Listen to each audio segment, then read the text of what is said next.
Good morning everyone, welcome to pioneer convent school. हमारा topic चल रहा है ह्यूमन डेवलपमेंट और लास्ट वीडियो में हमने स्टडी किया था एडोलेसेंस एज को। Adolescence is the age which leads us to maturity और उस एज में बहुत से कन्फ्यूजन, कन्फ्लिक्ट्स, ये सब आपको उस वीडियो में एक्सप्लेन किया था।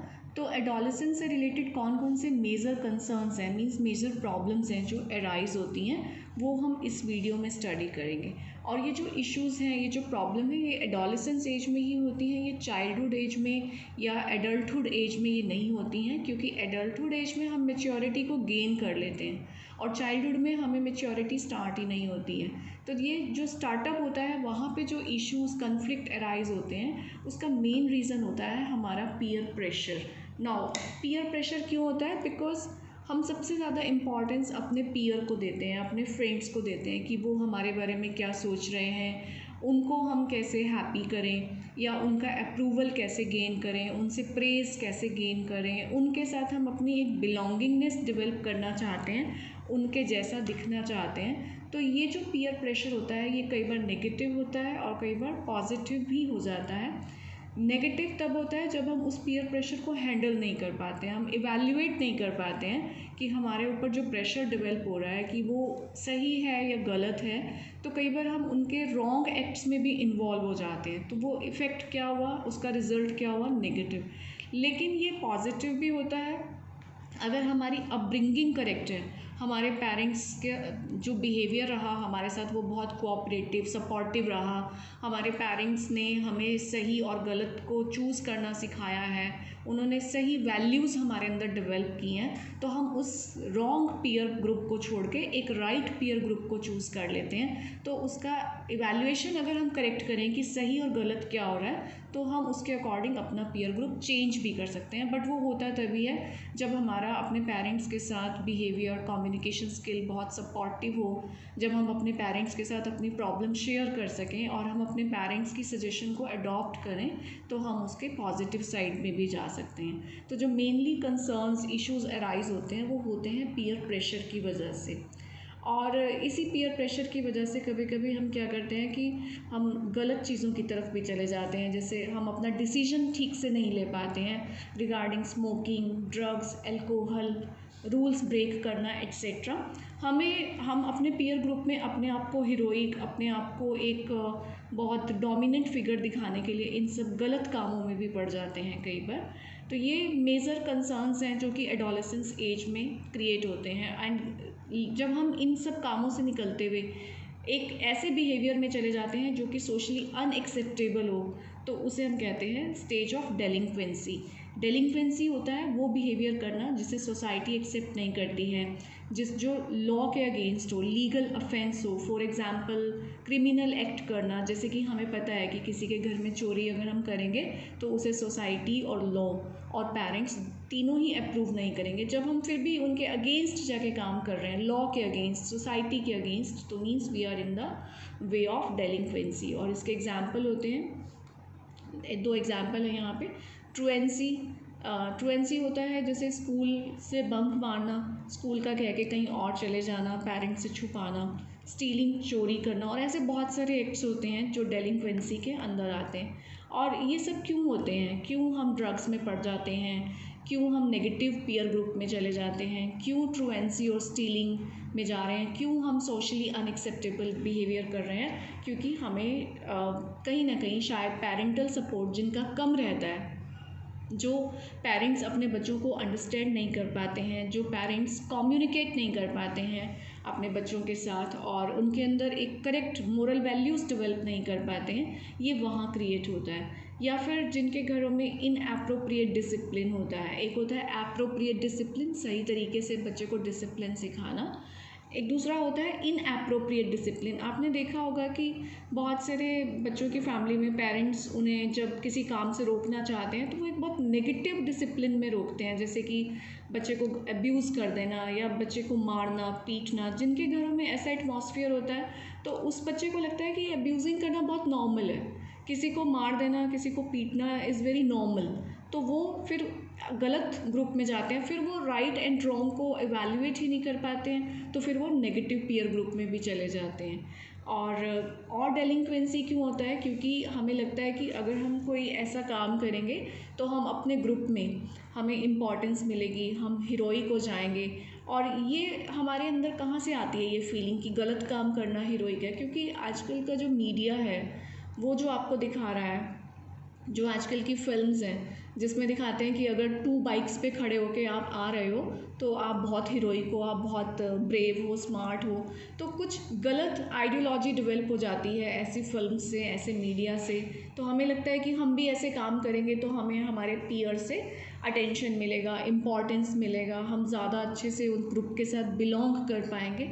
इन सब बातों की वजह से डेलिंक्वेंसी की स्टेज अराइज होती है। जब ये स्टेज अराइज हो जाती है तो जो हमारे माइंड में टेंशन अराइज होता है, कन्फ्लिक्ट अराइज होता है, उससे ईज़ करने के लिए, उससे कंफर्ट लेने के लिए कई बार क्या होता है कि स्मोकिंग की तरफ बच्चे इंटरेस्ट लेने लगते हैं, अल्कोहल, ड्रग्स लेते हैं, वो इस प्रेशर और इस स्ट्रेस को रिलीज़ करने के लिए, जिसे कहते हैं सब्सटेंस अब्यूज़, जब चीज़ों को गलत वे में यूज़ किया जाता है। क्योंकि वो इस प्रेशर को हैंडल नहीं कर पाते हैं, पेरेंट्स की तरफ से कोऑपरेशन नहीं मिलता है, टीचर्स की तरफ से अंडरस्टैंडिंग नहीं मिलती, तो वो सब्सटेंस अब्यूज़ की तरफ टर्न हो जाते हैं।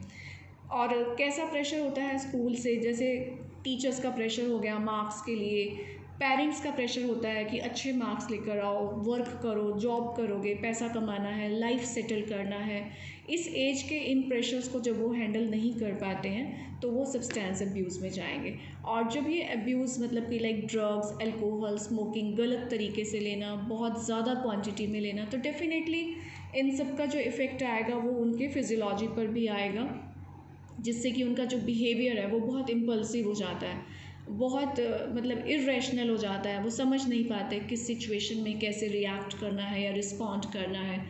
एग्रेसिव हो जाते हैं, जल्दी गुस्सा आने लगता है उनको, सेल्फ इस्टीम लो हो जाता है। लो तो है ही सेल्फ इस्टीम, जिनका सेल्फ इस्टीम लो है, जो अपने आप को गुड कंसीडर ही नहीं कर पाते हैं, वही ऐसे काम करते हैं। और जिनका सेल्फ इस्टीम हाई होगा, हाई सेल्फ इस्टीम होगा कब? जब पेरेंट्स सपोर्ट मिलेगी, जब पेरेंट्स उनको अंडरस्टैंड करेंगे, पेरेंट्स राइट वैल्यूज़ डेवलप करेंगे, तो बच्चे में जब हाई सेल्फ इस्टीम होगा, उसकी विल पावर हाई होगी, तो डेफिनेटली वो ऐसे कामों को नहीं करेगा जो कि सोशली अगेंस्ट हों, जो लीगली अगेंस्ट हों, ऐसे काम वो नहीं करेगा।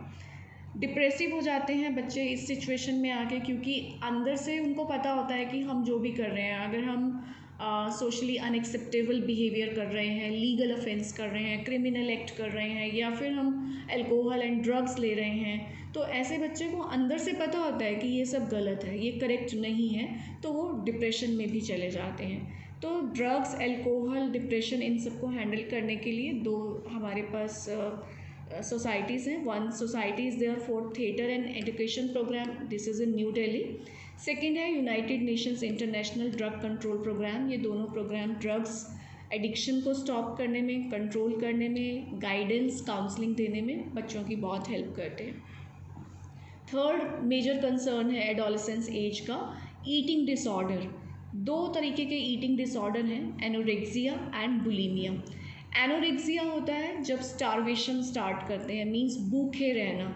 बच्चे इस एज में बहुत कॉन्शियस हो जाते हैं, वो अपने आप को बहुत स्मार्ट एंड बहुत हॉट दिखाना चाहते हैं, वो इसलिए लीन फिगर मींस पतले होने को बहुत इंपॉर्टेंस देते हैं कि हमें स्लिम रहना है। तो कई बार वो भूख लगने पर भी नहीं खाते, और साइकोलॉजिकली इतने ज़्यादा कॉन्शियस हो जाते हैं वो अपनी लुक्स को लेके कि ये एक डिसीज़ बन जाती है, जिसका फिर पेरेंट्स काउंसलिंग या एक नॉर्मल पर्सन से बात करके इसका ट्रीटमेंट नहीं हो पाता। इसके लिए फिर उन्हें साइकोलॉजिस्ट की ही हेल्प लेनी पड़ती है, जो उनको ग्रेजुअली धीरे धीरे through the exercise, yoga, meditation, proper diet schedule के इससे बाहर निकाल के लेकर आते हैं। एंड सेकेंड कंडीशन हो जाती है बुलिमिया नर्वोसा। ये वो कंडीशन है, एनोरेक्सिया में क्या हो रहा है कि वो भूखे रह रहे हैं, they have a very good control, लेकिन इसमें उनका अपनी भूख पे कंट्रोल नहीं होता। तो वो क्या करते हैं, पहले तो बिंज करते हैं, मींस बहुत ज़्यादा खा लेते हैं, ओवर ईटिंग कर लेते हैं, एंड फिर पतले रहने के लिए, स्लिम रहने के लिए अननेचुरल वे में पर्ज करते हैं, मींस अपनी बॉडी से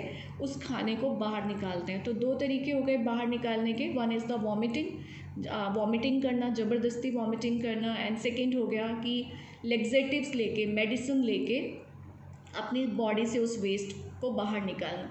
जब वो ज़्यादा वॉमिटिंग करते हैं तो इसका इफ़ेक्ट उनके स्लाइवरी ग्लैंड्स पे आता है, बहुत स्वेलिंग हो जाती है थ्रोट में, ग्लैंड्स में।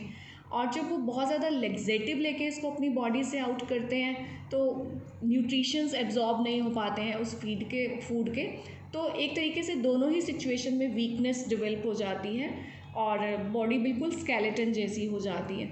तो ये सारे मेजर कंसर्न्स हैं एडोलेसेंस एज के, कि डेलिंक्वेंसी होना, सोशली अनएक्सेप्टेबल बिहेवियर करना, substance abuse, drug smoking, alcohol to release their pressure and stress, और एक है ईटिंग डिसऑर्डर। लेकिन ये सब कंट्रोलेबल होते हैं, इनको अच्छे से कंट्रोल किया जा सकता है कि अगर पेरेंट्स बच्चे को स्टार्टिंग से ही घर में एक पॉजिटिव एनवायरनमेंट दें, उनकी प्रॉब्लम्स को सुने, उनको सॉल्यूशन दें, उनको एक कॉन्फिडेंस दें कि हम हमेशा आपके साथ हैं, और उनकी प्रॉब्लम को सुन के उनको सही सॉल्यूशन दें। और अगर बच्चे से कभी कोई मिस्टेक हो भी जाती है तो उसको पॉजिटिवली समझाएं, ताकि उनका एक जो रिलेशनशिप है वो बहुत स्ट्रॉन्ग हो। और बचपन से ही बच्चे के अंदर मॉरल्स एंड वैल्यूज़ डेवलप अगर किए जाएं तो बच्चा इजीली मतलब कि डिफ्रेंशिएट कर लेता है कि क्या पॉजिटिव पीयर्स हैं और क्या नेगेटिव पीयर हैं। और अगर उसने नेगेटिव पीयर चूज़ नहीं किए, उसने पॉजिटिव पीयर चूज़ कर लिए, तो उसकी लाइफ में ये सारी प्रॉब्लम्स बहुत कम हो जाती हैं। क्योंकि नेगेटिव पीयर्स में एक आर्टिफिशियल बिहेवियर रहता है, वो सिर्फ दिखावे में बिलीव करते हैं। लेकिन जो पॉजिटिव पीयर्स होते हैं वो करियर मेकिंग पे, राइट डायरेक्शन में स्टडी करना, हार्ड वर्क करना, इन सब चीज़ों की तरफ जाते हैं। तो बच्चा अगर पॉजिटिव पीयर को चूज़ करेगा, पॉजिटिव ग्रुप चूज़ करेगा, तो वो इन सारी प्रॉब्लम से डेफिनेटली बच जाएगा। सो इस एज में पेरेंट सपोर्ट होना, कल्चरल डेवलपमेंट होना, बच्चे के अंदर मोरल्स, एथिक्स, वैल्यूज़ का डेवलप होना बहुत हेल्प करता है इन मेजर कंसर्न्स से बचने में। सो हमारा चाइल्डहुड हो गया एंड ये हमारा एडोलेसेंस हो गया, इन्फेंसी एज हो गया। Now in the next video we will go with adulthood. Have a good day students.